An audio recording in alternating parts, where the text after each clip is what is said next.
بعض بیویاں اپنے شوہروں کو اپنے ماں باپ کا حق ادا کرنے نہیں دیتی،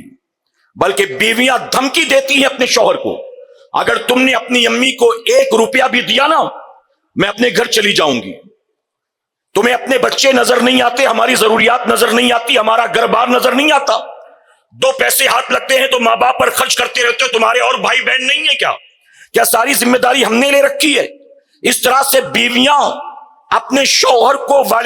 اس کے والدین کے خلاف ورگلاتی ہیں، دھمکیاں دیتی ہیں، اور اس بات کی کوشش کرتی ہیں کہ میرا شوہر اپنے ماں باپ کی خدمت نہ کر سکے،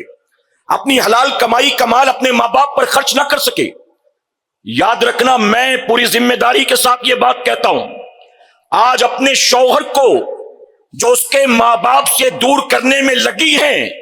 وہ اس دن کا انتظار کریں جب ان کا بیٹا بھی جوان ہوگا اور ان کے گھر بھی بہو آئے گی، تو بہو ہو کر تم نے جو اپنے ساس سسر کے ساتھ کیا ہے، تمہاری بہو بھی تمہارے ساتھ وہی کرنے والی ہے۔ تم نے ایک بیٹے کو ماں باپ سے جدا کیا، کل تمہارے گھر بہو بن کر آنے والی لڑکی بھی تمہارے بیٹے کو تم سے دور کرے گی۔ تب تمہیں احساس ہوگا کہ کاش میں نے یہ غلطی نہ کی ہوتی تو آج مجھے یہ بھگتنا نہ پڑتا۔